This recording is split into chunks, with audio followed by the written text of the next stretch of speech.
여러분, 지난 50년 동안 고국을 떠나서 해외로 영구 이주를 희망하는 미국 시니어들의 숫자가 무려 4배나 폭증했다는 사실 혹시 알고 계셨나요? 4%도 아니고 4배입니다. 네, 보통 은퇴라고 하면 좀 평화로운 정원 가꾸기나 기나긴 휴가, 뭐 이런 걸 떠올리기 쉽잖아요. 맞아요. 그런데 지금 전 세계적으로 벌어지고 있는 현상은 그런 낭만적인 그림이랑은 좀 거리가 멉니다. 오히려 생존을 위한 대대적인 엑소더스에 가깝거든요. 네, 아주 치열하죠. 오늘 저희 심층 탐구에서는 이 거대한 이주 현상 이면에 숨겨진 아주 냉혹한 경제적 계산에 대해 파헤쳐보려고 합니다. 오늘 다룰 텍스트가 바로 2026년 4월 9일에 김영래 편집장이 작성한 칼럼인데요.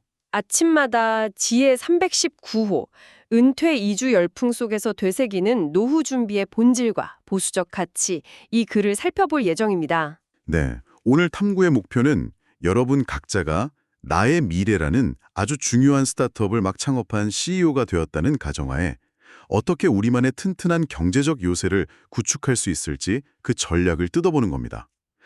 그리고 본격적인 이야기에 앞서서 여러분께 한 가지 명확히 해둘 부분이 있어요. 네, 맞습니다.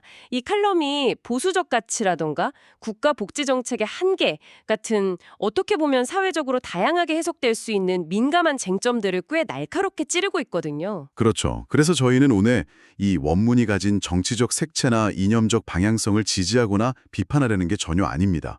그저 국가 정책을 바라보는 저자의 시각을 하나의 경제적 프레임으로 삼고 그 논리 자체가 어떻게 작동하는지 아주 객관적으로 들여다볼 예정입니다. 아주 중요한 전제네요.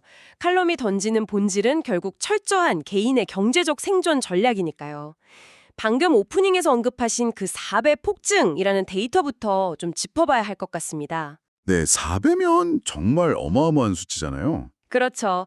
흔히들 미국 시니어들이 멕시코나 파나마, 프랑스 같은 곳으로 떠난다고 하면 뭐 날씨 좋은 해변이나 유럽의 낭만을 쫓아가는 이색적인 트렌드 정도로 치부하기 쉽거든요.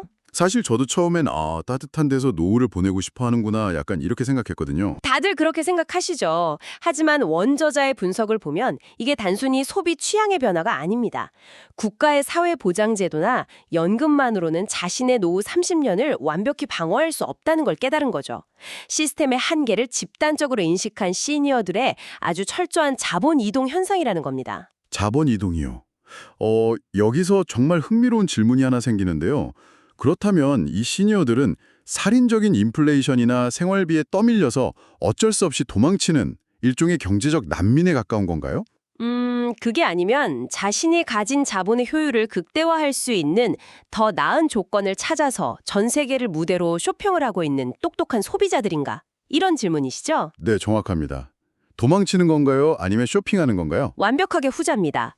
원문의 디테일을 들여다보면 이분들이 얼마나 정교하게 움직이는지 알 수 있거든요. 도망치는 게 아니라 자신이 쥔 자본의 수명을 연장하려고 각국 정부의 제도를 차익거래, 즉 아비트라지 하듯이 적극적으로 활용하고 있습니다. 차익거래라 그 표현이 확 와닿네요. 구체적으로 어떻게 하는 건가요? 예를 들어서 프랑스를 선택하는 미국 시니어들을 한번 볼까요? 이분들이 단순히 와인 마시고 미술관 가려고 짐을 싸는 게 아닙니다. 양국 간 체결된 특정 조세 혜택 조약의 구조를 아주 치밀하게 파고드는 거거든요. 조세 혜택 조약이요. 그렇다면 구체적으로 어떤 수학적 이점이 생기는 건가요? 세금을 아예 한 푼도 안 내도 되는 건 아닐 테고요. 아예 안 내는 건 아니지만 핵심은 이중과세 방지와 연금 소득에 대한 과세권 차이를 이용하는 겁니다. 미국에서 발생한 연금 소득을 프랑스에서 수령할 때 프랑스 현지의 부유세 적용을 피하거나 훨씬 유리한 세율을 적용받도록 법률적 세팅을 싹 다 끝마치고 넘어가는 거죠. 세금 떼이는 비율만 줄여도 그게 다 내 돈이 되는 거니까요. 맞습니다. 만약 매월 5,000달러의 연금이 나온다고 가정해보면요. 세금으로 떼이는 비율을 단 10%포인트만 줄여도 연간 수천 달러의 가처분 소득이 창출되거든요. 와, 아무런 추가 노동 없이 가만히 앉아서 수천 달러를 버는 거네요. 그렇죠. 그럼 파나마 같은 곳은 어떤가? 파나마를 선택하는 이들의 전략은 훨씬 더 직관적입니다. 파나마 정부가 외국인 은퇴자들을 유치하려고 펜쇼나도라는 특별 비자 프로그램을 운영하거든요. 근데 이게 단순히 체류만 허가해주는 수준이 아닙니다. 체류 허가가 아니면 혜택이 도대체 어느 정도길래 사람들이 그렇게 몰려가는 건가요? 법적으로 엄청난 할인율을 아예 강제해둡니다. 항공료 25% 할인, 영화나 공연 같은 엔터테인먼트 50% 할인, 식당 25% 할인, 심지어 의료 진료비도 20%를 깎아줘요. 진짜요? 와, 의료비까지 20%나 할인을 해준다고요? 네, 고정된 연금으로 살아가는 시니어들에게는 일상생활의 모든 지출 비용이 강제로 20에서 50% 디스카운트 되는 인프라 속으로 아예 들어가는 거죠. 이건 엄청난 의미가 있습니다. 와, 그 설명을 들으니까 제가 오프닝에서 던졌던 스타트업 CEO 비유가 정말 딱 맞아떨어지는 것 같아요. 바로 그 지점이죠. 인센티브 좋은 국가로 본사를 이전하는 거랑 완전히 똑같은 원리잖아요. 내 현금 흐름을 가장 길고 효율적으로 유지할 수 있는 법적, 경제적 환경을 찾아서 둥지를 옮기는 거죠. 네. 원문이 꿰뚫어 본 것도 정확히 그겁니다. 누군가의 시혜를 기다리는 게 아니라 자신의 삶을 스스로 방어하는 아주 공격적이고 철저한 자립 정신의 결과물인 거죠. 그러니까 이삿짐 센터 번호를 누르기 전에 이미 글로벌 세무사랑 법무 검토부터 싹 다 끝냈다는 얘기군요.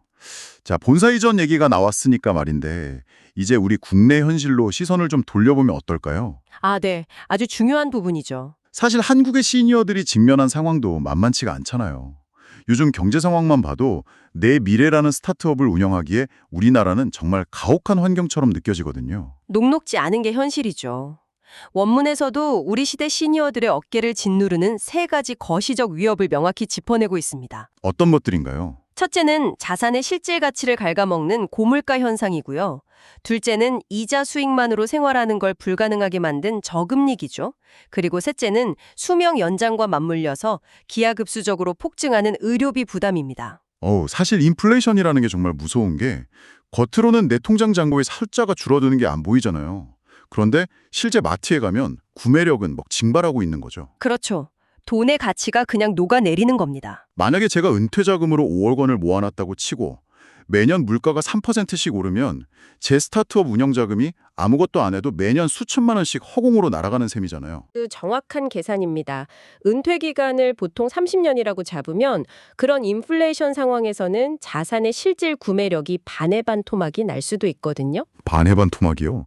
아, 진짜 무섭네요. 네, 그래서 저자는 현금만 쥐고 있는 것은 더 이상 안전한 전략이 아니라 가장 확실하게 가난해지는 길이라고 강력하게 지적합니다. 그렇게 무서운 속도로 운영 자금이 타들어가고 있다면 결국 엑셀 파일 열고 계산기 두드려 봤을 때 우리도 파나마나 동남아시아처럼 물가 싸고 세금 혜택 좋은 곳으로 훌쩍 떠나는 게 정답 아닌가요? 기업이 공장 해외로 빼는 것처럼요. 엑셀 파일 숫자만 보면 당연히 그럴싸하죠. 근데 이 현상을 더 큰 그림과 연결해 본다면 원저자는 섣불리 짐을 싸는 것에 대해 아주 강력한 경고의 메시지를 보냅니다. 왜죠? 숫자가 유리하다면 떠나는 게 맞는 거 아닌가요? 왜냐하면 우리가 엑셀 수식에는 절대로 입력할 수 없는 너무나 거대하고 핵심적인 숨겨진 다산들을 간과하고 있기 때문이죠. 원문은 이것을 우리가 평생 한복사회에 쌓아온 무형의 인프라라고 부릅니다. 엑셀에 잡히지 않는 무형의 자산이요?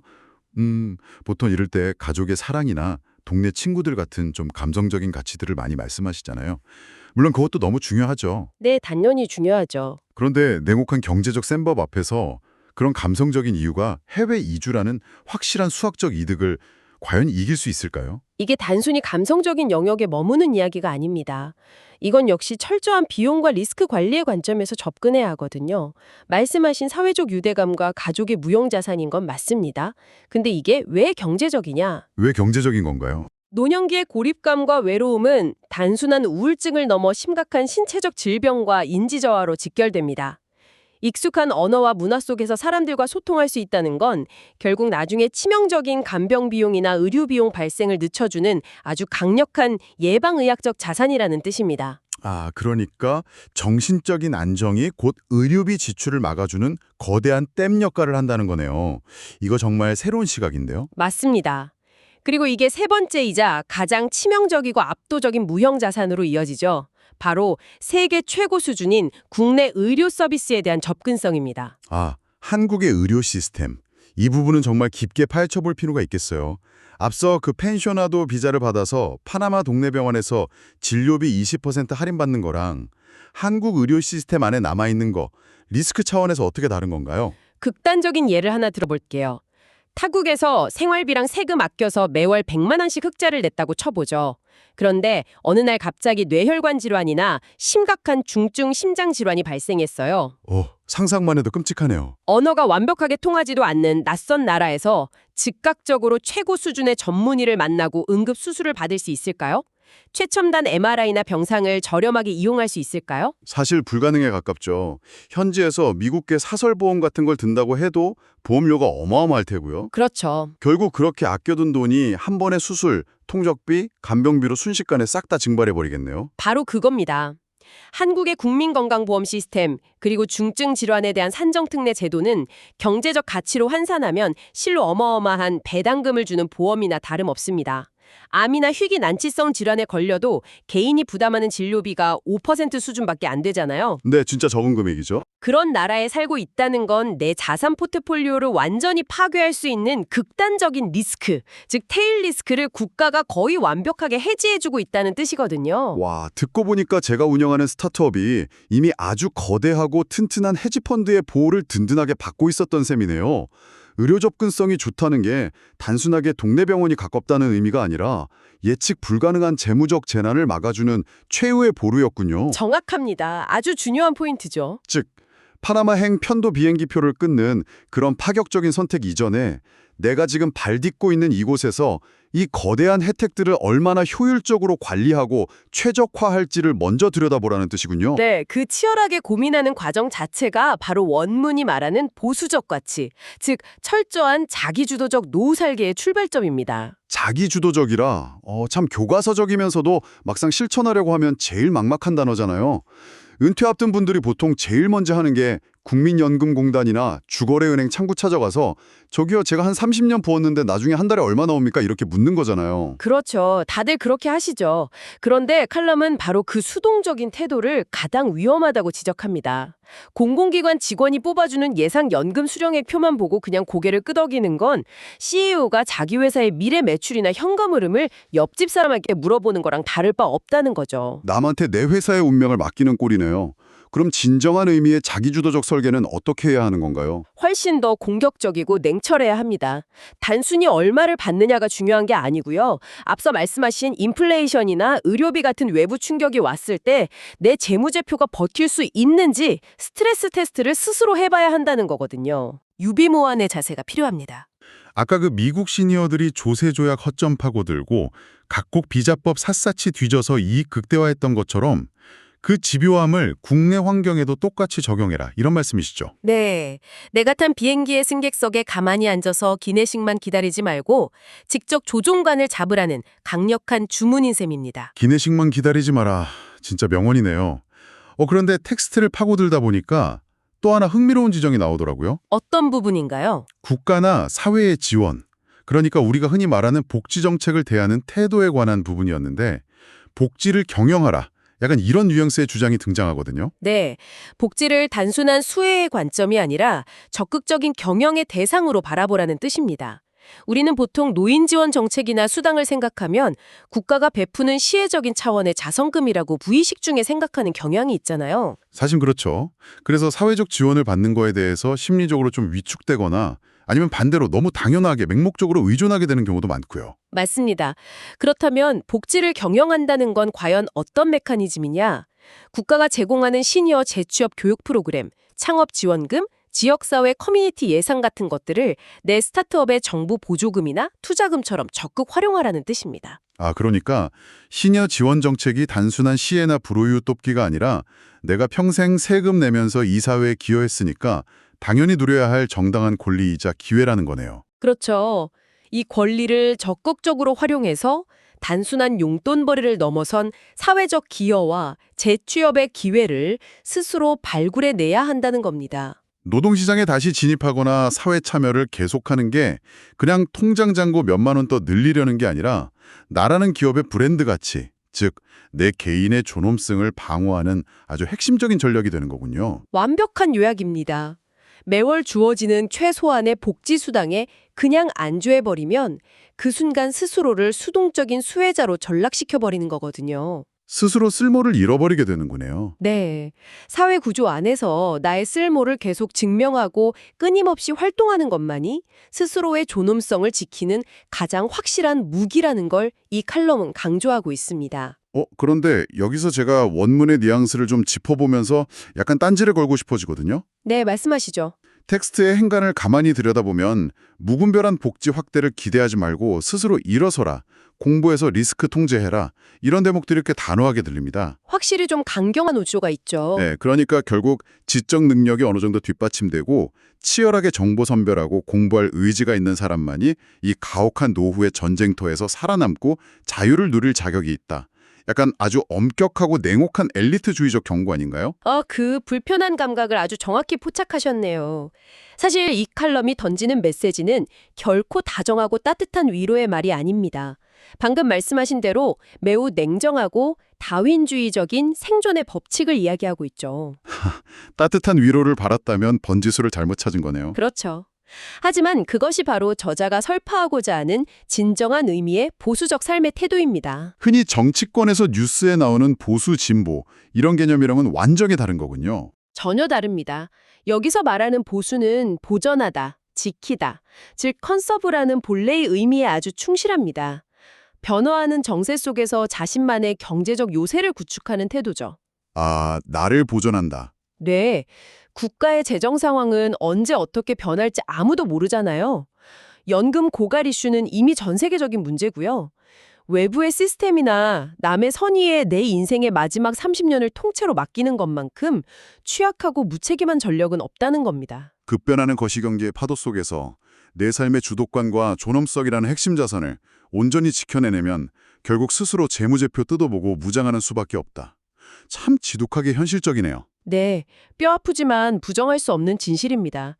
핑계를 대기엔 현실의 파도가 너무 거세니까요. 맞습니다. 그래서 이 모든 게 여러분에게 어떤 의미일까요?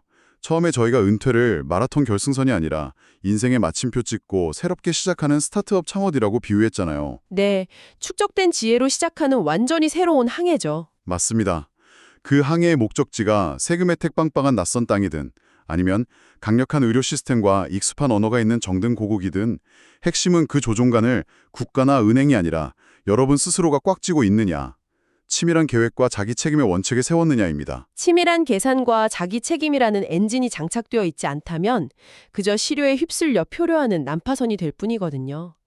오늘 분석해본 글로벌 시니어들의 전략과 국내 무형자산을 최적화하는 방안들이 여러분만의 견고한 경제적 요새를 도면화하는 데 중요한 영감이 되었기를 바랍니다. 네, 정말 밀도 높고 서늘하면서도 정신이 번쩍 드는 탐구였습니다. 자, 그럼 이쯤에서 원문의 내용에서 한 차원 더 나아가 여러분의 상상력을 자극할 만한 도발적인 질문을 하나 던지면서 오늘 마무리해볼까 하는데요. 개념 자체가 아예 사라질지도 모릅니다. 부유하는 시니어 시민권 시대, 이런 걸까요? 바로 그겁니다. 세금 혜택이 가장 좋은 나라에 자산을 묶어두고 관절 수술 같은 고도의 의료 서비스가 필요한 계절에는 다른 나라로 이동하고 또 외로움을 달랠 때는 커뮤니티가 잘된 또 다른 메타버스나 국가로 옮겨 다니는 거죠. 국경의 의미가 완전히 희미해진 미래네요. 자본과 정보력이 결합된다면 국가라는 개념은 단순히 내가 소속된 곳이 아니라 내가 이용하는 서비스 제공자로 전락하게 될 겁니다. 진정한 의미의 글로벌 메가 CEO가 되는 셈이죠. 네, 그렇게 무한한 상택지의 미래 속에서 여러분이 세우고 싶은 궁극적인 경제적 요새는 과연 어떤 모습일지 한번 치열하게 고민해 보시기 바랍니다. 끊임없이 스스로의 재무 상태를 의심하고 질문하는 사람만이 진짜 자유를 얻어낼 테니까요. 오늘 심층탐구는 여기서 마치겠습니다. 함께해 주신 여러분 고맙습니다. 감사합니다. 세상에서 가장 견고한 여러분만의 요새를 설계하시길 응원하겠습니다.